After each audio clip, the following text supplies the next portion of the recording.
Você compra um produto estragado ou mesmo espera horas numa fila por atendimento. Em qualquer um dos casos, ou até em outros, como esses, a chateação diminui um pouquinho se você, de repente, receber ou ganhar na justiça o direito a uma indenização, né? Mas e se tirar a autonomia de alguém? Se a situação for acabar com a autonomia de alguém para se relacionar com o mundo, ou quem sabe ficar sem alguém a quem se ama ou se quer bem? É até difícil explicar essas circunstâncias em palavras, porque se tratam de prejuízos aos sentimentos, o prejuízo emocional. E quando esses sentimentos são abalados, será que existe dinheiro que possa reverter, compensar esse estrago? Veja agora na reportagem de hoje da série Indenização. Isso paga?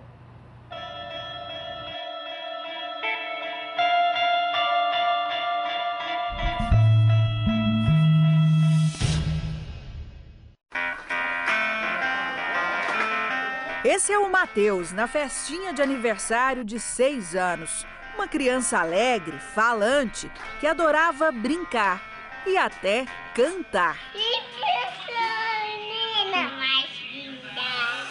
Agora o Matheus passa o dia inteiro assim, em silêncio, deitado no sofá, se alimentando por sonda.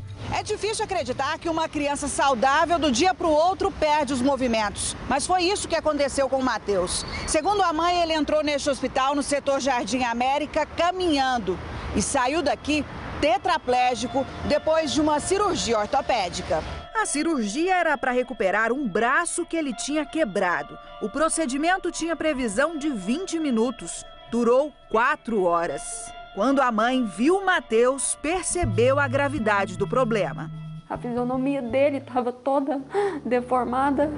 Ele tinha arrancado um dente de tanto que ele contraía a mordida, o dente tinha arrancado. A gente viu na fisionomia dele uma criança com deficiência. Algo que eles me passaram que ele estava bem e não estava. No processo movido, o advogado reúne provas de que a dosagem da droga usada para anestesiar o garoto foi excessiva. Nos livros médicos, a dosagem a ser usada é 0,02 miligramas. O anestesista usou diretamente 0,25. Ele errou na dosagem. Errou no medicamento, que a criança era alérgica a esse medicamento, e errou também na dosagem do medicamento. O menino passou 3 meses internado e há 6 está em casa, totalmente dependente da mãe, que precisou largar o emprego. A justiça reconheceu o direito de Matheus e condenou os médicos, os hospitais e o plano de saúde a pagar a quantia de R$ 9.000 por mês para a cobertura das despesas. Mas a decisão, segundo a Juliana, até hoje não foi cumprida. Eu não posso mais fazer empréstimo, eu não tenho mais de onde tirar. Então eu preciso desse recurso que foi dado. Mãe e filho também lutam por uma indenização por danos materiais e morais. A quantia solicitada é de R$ 5,5 milhões de reais. Quando você tem um filho com uma deficiência causada por uma irresponsabilidade, por uma falha humana, isso é muito dolorido.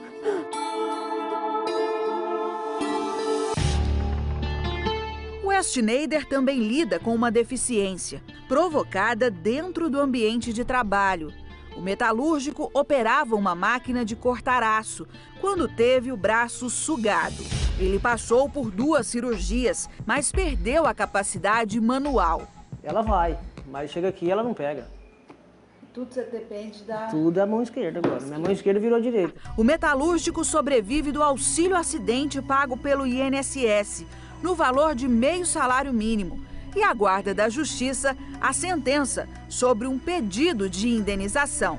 A doutora pediu danos materiais, danos morais, estéticos, para eles continuar pagando o plano de saúde para mim, que ele também cortou também, no valor de 250 mil. Dinheiro nenhum repara, R$ 1 milhão não repara isso aqui, não vai fazer minha mão voltar ao normal.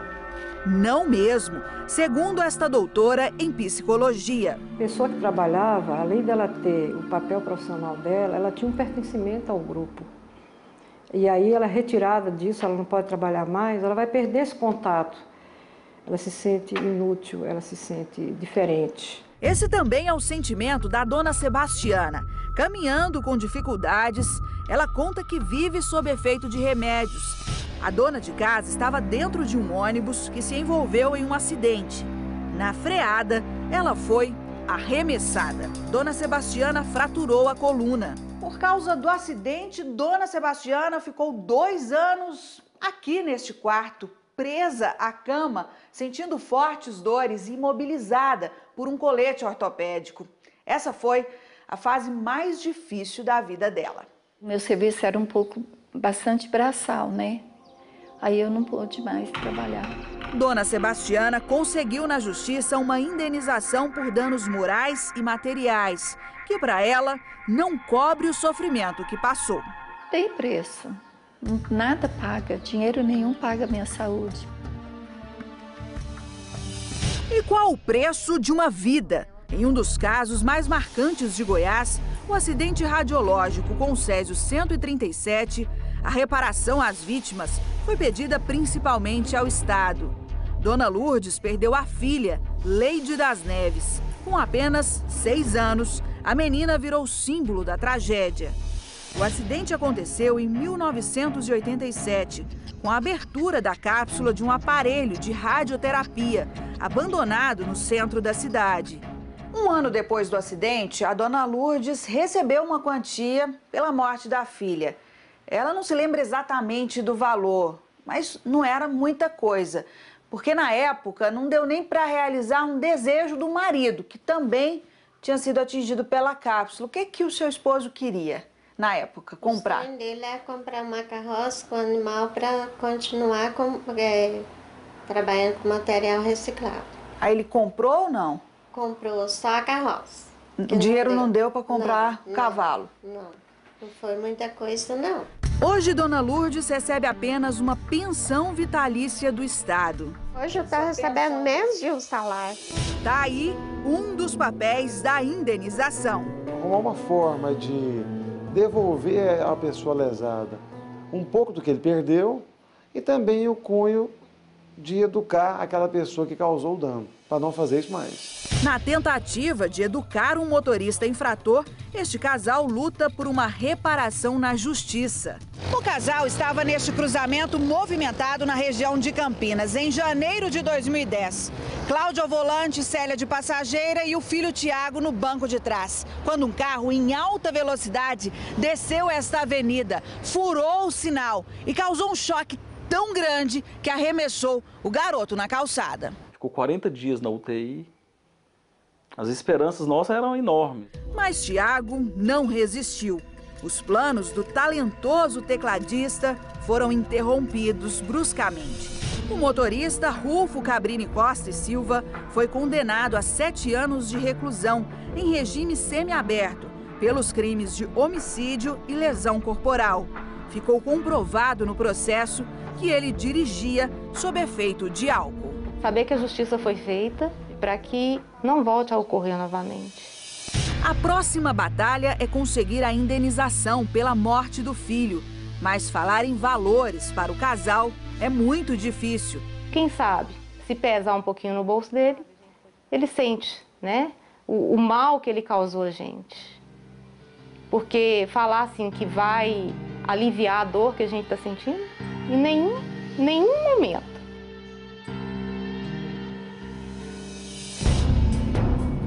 O peso das altas indenizações. Em 96, um Airbus que ia de São Paulo ao Rio despencou segundos depois de decolar. Em 2006, um Boeing que vinha de Manaus com destino a Brasília caiu na floresta amazônica. E o de 2007, que chegava de Porto Alegre e vazou a pista do aeroporto de Congonhas, em São Paulo. 452 pessoas morreram nos 3 acidentes. O marido da Sandra estava a bordo de um dos aviões. Tinha 45 anos e era um renomado cardiologista, pai de 2 filhos. Por coincidência, destino ou missão, ela escolheu um apartamento para viver que não a deixa se distanciar da tragédia. Quando você pensar no extremo de lá, no sentido esquerdo, você vai ter a cabeceira para o Jabaquara, que foi onde caiu o avião do meu marido, né? Em 31 de outubro de 96. E depois, eu já morando aqui, em 2007, você olhando ali para sua direita, atravessando a pista ali, a Washington Luiz, foi onde bateu o avião da TAM, em 2007, no dia 17 de julho de 2007, com 199 vítimas.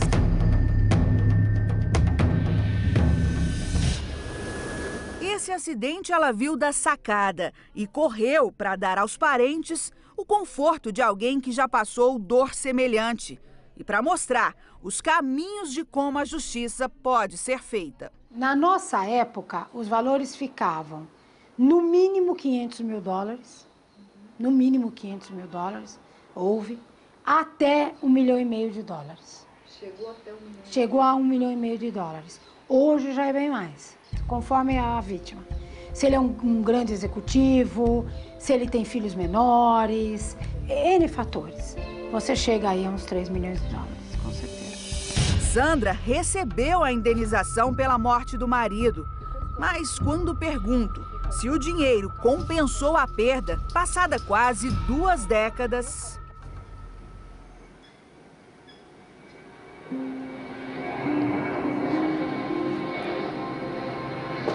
Desculpa.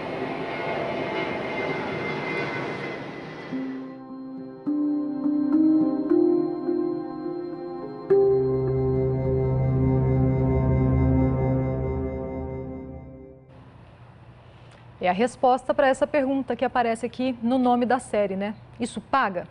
Olha, sobre o processo do Matheus, um menininho de 6 anos que teve sequelas depois de passar por uma cirurgia, 3 dos 5 réus depositaram em juízo parte dos R$9 mil.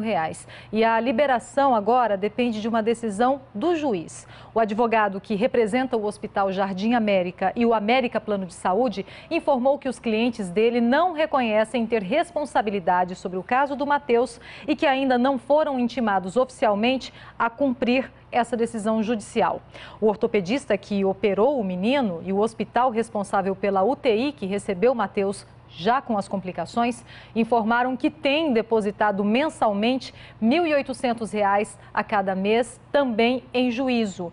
Acreditam que não têm responsabilidade sobre o caso e disseram que também vão recorrer da decisão. O advogado do anestesista informou que o depósito de R$ 1.800 está sendo feito em juízo e, de acordo com o advogado, o anestesista nega que tenha havido uma superdosagem de anestesia e diz que o garoto teve uma reação alérgica ao medicamento. Sobre a reclamação da falta de medicamentos da dona Lourdes, mãe da Leide das Neves, a Secretaria Estadual de Saúde diz que está finalizando já o processo para a compra de medicamentos em até 90 dias, 3 meses. Quanto à correção do valor da pensão, a Secretaria informa que para reajustar o valor, só com projeto de lei e para isso não há uma previsão. Para você que pretende recorrer à justiça para pedir uma indenização, isso pode ser feito sem precisar de um advogado, viu? Isso se o valor não ultrapassar 20 salários mínimos. Pode ser através do PROCON ou dos juizados especiais. E se o valor for maior que 20 salários, tem ainda a Defensoria Pública como uma opção. E olha, amanhã, na última reportagem desta série especial, nós vamos mostrar as indenizações pelo seguro DPVAT. O assédio de captadores dentro e fora das unidades de saúde aqui em Goiânia. Nossas equipes flagraram até servidores públicos agindo ilegalmente para ganhar dinheiro com o seguro DPVAT.